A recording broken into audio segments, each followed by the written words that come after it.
Това е така наречената българска улица в Дортмунд. Тя е неофициална пияца, на която безработни българи и румънци чакат да бъдат наети за работа в строителството. Това са Огнян, Мехмет и Асен. И тримата са от Пловдив, от няколко години идват в Германия, за да търсят работа. Сутринта от 7 часа сме тук на пиесата и чакаме работа. Няма. Каква работа? Аз съм зидоромазач. На седмица един-два дена, ако не пада, добре, ако не е и то... Знае, седиме, откъдето идва работа. Примерно на някои трябва работници. Идват, взимат турците нас за работа. Има ли работа? Бачкаме примерно 2 дена, 3 дена, колкото има. Освен самото намиране на работа, проблем е и това, че понякога работодателите ги лъжат. Лъжат ни ме, взимат ни да работиме, работим един ден, вечерта си искаме парите, не вика, утре ще ви платим.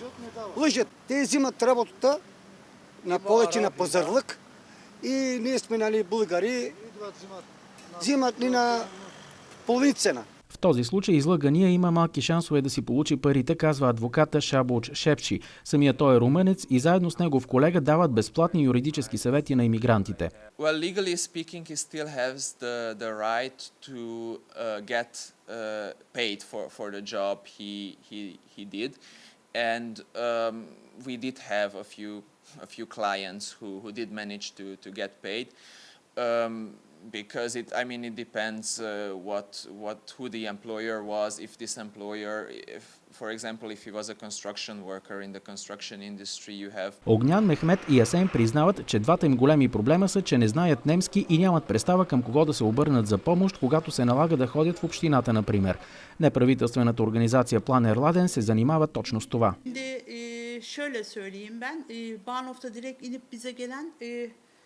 direkt gelen olmadı. Hı-hı. Ama bununla ilgili gelse de şöyle, bizim burada belirli broşürlerimiz var. Hı-hı. İçinde nerelere gidip ne şekilde başvurabilir onlar da yazıyor. 4 dilde basılmış broşürlerimiz var. Hı-hı. Onları biz onlara verebiliyoruz. Onları yönlendirebiliyoruz. Onlarla birlikte Въпреки почти ежедневните репортажи в медиите за отпадането на ограниченията за работа в Европа от Нова година, тримата ни събеседници не са много наясно какво ще се случи след 1 януари. Ако ни дават тук, например, помощи, ще дойдем. Социала, те говорят, че ще се взимаме семейството работа. Тогава ще остане. България работа няма. Не се знае колко точно българи и румънци ще дойдат в Дортмунд след Нова година. Сега официално са регистрирани 1600 българи. Издръжката на безработните от двете държави струва на общината над 15 милиона евро на година.